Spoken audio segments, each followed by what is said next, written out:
사랑하는 대학 청년부 지체들 8월 1일 묵상 올려드립니다. 벌써 8월이 됐네요. 시간 참 빨리 가네요. 또 어저께는 금요일 날 또 좋은 말씀 들으시고 많은 은혜 받았으리라 믿습니다. 오늘 말씀은 디모데전서 6장입니다. 드디어 디모데전서 6장을 통해서 디모데전서가 끝나는데요. 사도 바울이 마지막 디모데에게 하는 그런 격려와 또 그런 말씀드리기에 참 은혜 받는 시간 되리라 믿습니다. 우선 첫 번째 1절부터 2절까지는요. 종에 대한 이야기입니다. 종으로서 어떻게 잘 행동을 하고 살아가는 설명이 나와 있습니다. 물론 우리는 뭐 종이 있는 시스템이 아니기 때문에 적용하기 힘들 수도 있겠지만 그래도 내가 이렇게 잡을 가지고 있거나 아니면은 또 어떤 사람 밑에서 일하고 있을 때 그럴 때 잘 적용하면 좋으리라 생각이 듭니다. 그래서 비방받지 않게 하라. 하나님의 이름과 교훈으로 비방받지 않게 하라. 예수님의 이름이 높여지고 나의 이렇게 열심과 헌신이 오히려 하나님께 영광 돌리도록 하라라고 말하는 거죠. 그리고 또한 더욱 내 보스가 크리스찬이라면은 더욱 더 잘하라고 말하고 있습니다. 3절부터는 경건에 대한 얘기가 나와 있는데요. 마지막으로 다시 한번 사도 바울이 디모데에게 이 그 투기와 그 분쟁과 또 이렇게 그 당시에 있었던 철학들 이런 것들을 조심해서 결국 말씀과 경건 생활에 열심히 하라라고 말합니다. 그러면서 한 가지 이렇게 그 이단들과 그 당시 나쁜 철학들을 꼬집는 내용 중에 하나가 바로 5절에 있는데요. 경건을 이익을 방도로 생각하는 자들이라고 합니다. 그러니까 경건이라는 생활, 종교라는 이름 안에 경건 생활이라는 이름 안에 결국 본인들이 돈을 벌기 위해서 그렇게 한다라고 말하죠. 이단도 요즘에 보면은 결국 그들이 원하는 것은 그러한 자기네들의 이익을 위해서 하는 것을 볼 수가 있죠. 여러분들 그거 잘 생각하시고 조심하시기 바랍니다. 그러면서 이제 6절에 우리는 자족하는 마음이 있어야 된다라고 말하면서 7절에 우리가 세상에 아무것도 가져온 것이 없음에 또한 아무것도 가지고 가지 못한다라고 말합니다. 욥기에 있는 말씀이 생각이 나는데요. 우리가 빈손으로 왔으니 빈손으로 왔고 또 빈손으로 간다라는 것이죠. 그러면서 8절에 먹을 것과 입을 것이 있은즉 족할 줄로 알라라고 합니다. 그러면서 이제 그 후에 돈을 사랑하는 이야기가 나오죠. 10절에 돈을 사랑함이 일만하게 뿌리가 된다라고 합니다. 돈 자체는 나쁜 것이 아니죠. 그런데 여기서 뭐 말하는 것이 돈을 사랑하는 마음. 이 9절에 더 자세하게 써 있는데요. 부하려 하는 자들. 그러니까 내가 부자가 되려고 하는 마음이라는 것이죠. 그런데 이 18절에 보면은 잘 설명이 또 돼 있습니다. 나는 그럼 부자가 되면 안 되나? 라고 생각하실 수 있을 것 같아서 18절에 봅니다. 선을 행하고 선한 사업을 많이 하고 나누어 주기를 좋아하며 너그러운 자가 되게 하라. 그러니까 여러분들 양심에 딱 마음을 손을 넣으시고 나는 부자가 되고 싶은 건가? 아니면은 선한 사업과 나눠주기를 좋아하며 너그러운 자가 되고 싶은 건가? 요것을 잘 마음속에 이렇게 심장에 딱 손을 얹으시고 스스로를 돌아보시기 바랍니다. 주님이 아시죠? 주님이 나의 마음을 아십니다. 그래서 그 차이를 잘 분별하시기 바랍니다. 그러면서 11절에 너희가 계속 꾸준히 믿음의 선한 싸움을 싸워라 라고 말합니다. 그리고 마지막으로 20절에 다시 한번 디모데야 망령되고 헛된 말과 거짓된 지식의 반론을 피하고 내 부탁한 것을 지키라 라고 말합니다. 우리가 크리스찬으로서 모든 사람이 다 리더가 되어야 되겠죠. 그런데 우리가 잊지 말아야 될 것은 세상의 지식과 경험이 늘을수록 더욱더 하나님 말씀 주님 중심으로 다른 세상의 철학과 세상의 가르침이 아니라 하나님의 가르치심과 주님의 우리의 그 진리의 말씀을 잘 따라가시기 바랍니다. 제가 여러분들과 나누고 싶은 한 verse는요 12절에 있는 말씀입니다. 읽어드리겠습니다. 믿음의 선한 싸움을 싸우라. 영생을 취하라. 이를 위하여 내가 부르심을 받았고 많은 증인 앞에서 선한 증언을 하였도다 라고 합니다. 물론 바울이 디모데에게 한 이야기들이고 편지지만 다시 한번 우리가 묵상해 보는 것은 우리는 하나님의 제자로서 어떠한 삶을 살아야 되는 것인가 라는 것을 디모데 전서와 디모데 후서를 통해서 자세히 볼 수가 있습니다. 이 디모데 전서와 후서에 많이 나와 있는 단어 중에 하나가 경건이라는 단어입니다. 그래서 3절부터 경건에 관한 교훈이라고 써 있죠. 이 경건이란 단어가 사도 바울이 이 디모데 전서 후서와 또 디도서까지 목회 서신에게 많이 썼던 단어 중에 하나입니다. 경건의 삶을 살아라라는 것이죠. 그 경건의 삶이라는 것이 잘 설명되어 있는 게 11절과 12절인 것 같습니다. 의와 경건과 믿음과 사랑과 인내와 온유를 따르라. 경건이라는 것은 내가 하나님과의 그 시간, 하나님과의 관계를 뜻합니다. 또 그것이 하나님과의 나의 관계가 잘 유지됨을 통하여서 자연스럽게 또한 내 주위의 수평 관계에서도 이어지는 것을 볼 수가 있습니다.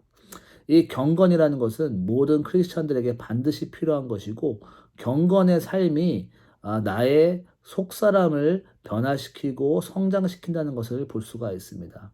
영어로는 godliness라고 써 있는데요. 또 파이리, 그러니까 내가 경건, 내 삶 속에 하나님과의 릴레이션십을 쌓아가는 관계에 그 행동하는 행동들이라고 보면 될 수가 있습니다. 그것을 우리가 어떻게 이룰 수 있습니까? 바로 제가 11절 읽어드린 것처럼 믿음의 선한 싸움을 싸우라라고 합니다. 이것은 우리가 얼마나 적극적으로 또한 어그레시브하게 이것을 pursue해야 되는 것을 볼 수가 있습니다. 경건은 그냥 가만히 있다가 이루어지는 것은 아닙니다. 경건의 삶은 내가 일주일에 한 번 말씀 듣고 또 그냥 예배 드린다고 이루어지는 것이 아닙니다. 이것은 나의 매 삶 속에서 마치 선한 싸움을 싸우듯이 하라고 말하고 있습니다. 그러면서 영생을 취하라라고 합니다. 우리가 영생을 취하라는 것을 잘못 이해할 수 있는데 이것은 우리의 구원을 말하는 것이 아닙니다. 구원은 우리가 이미 예수님을 믿은 그 순간에 한순간에 이루어진 것이고 오직 예수님의 하신 일만을 통하여서 구원을 이룹니다. 오직 믿음으로 주님이 하신 일로 은혜로 얻은 것입니다. 하지만 여기서 영생을 취하라는 것은 이 하늘나라에 가기까지 성화의 작업을 계속 끝까지 해나가라. 내가 취하라. 어그레시브하게 택하라. 그것을 내가 펄수하라는 이야기입니다.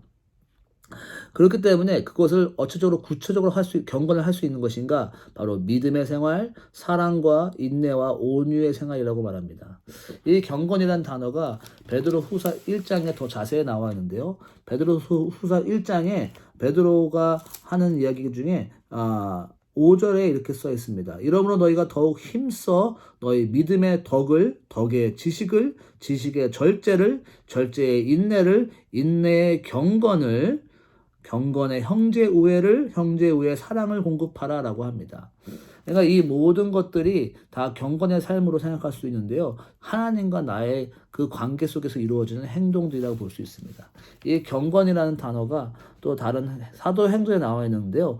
경건한 사람이 있었다. 바로 그 사람이 누구였냐? 바로 고넬료였다라고 합니다. 그래서 경건한 고넬료가 기도하는 중간에 환상을 보고 베드로에게 가서 기도하고 말씀을 들으라 하는 내용을 들어서 베드로가 그 말을 듣고 고넬료에게 찾아가는 것을 볼 수가 있습니다. 또한 사도행전에 보면 아나니아라는 사람이 나옵니다. 그는 경건한 사람으로 많은 사람들에게 칭찬을 받고 하나님을 잘 섬겼던 사람이다라고 하면서 그 아나니아가 사도 바울의 그 장님된 눈을 떠주는 것을 볼 수가 있습니다. 이제 좀 그림이 잡히십니까? 나는 경건한 삶을 살고 있나? 얼마나 내가 그것을 위해서 싸우고 있느냐라고 한번 묵상해 보시고 오늘 하루가 그렇게 경건을 위해서 스트라이브 하시고 싸우시는 여러분 되시기 바랍니다. 마지막으로 한 가지 경건을 이룰 수 있는 그 팁이 나왔는데요. 이 끝절에 12절 끝자락에 있는 말씀입니다.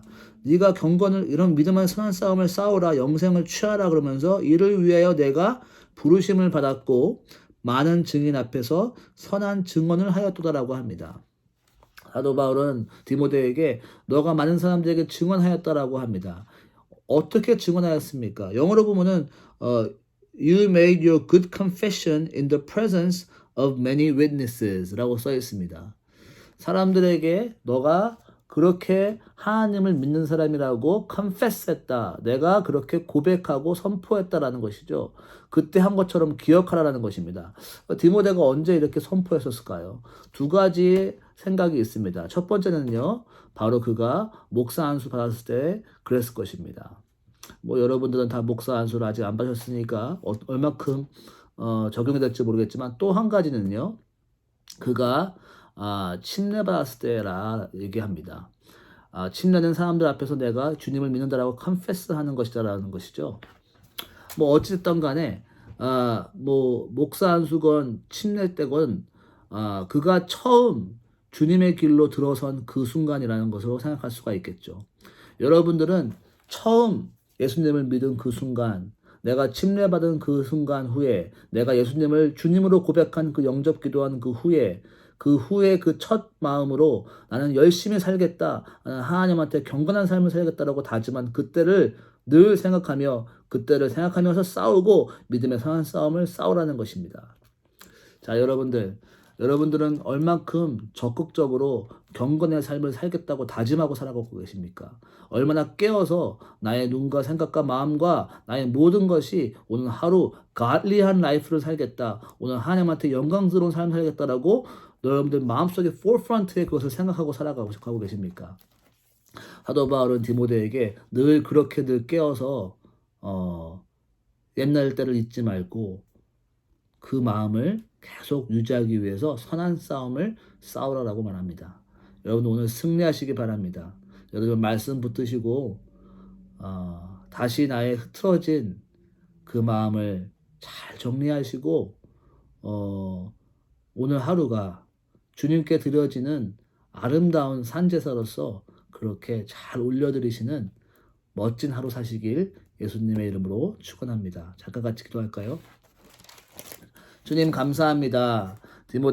바울이 디모데에게 마지막으로 편지하면서 끝자락을 메우면서 잘 싸워라, 선한 싸움을 잘 싸워라라고 인커리지하며 그렇게 리마인드 시켜준 것처럼 주님 우리도 이 말씀을 통하여서 우리의 삶에 다시 한번 리마인드 시켜주시고 아버지 리프레시 시켜주심을 감사를 드립니다.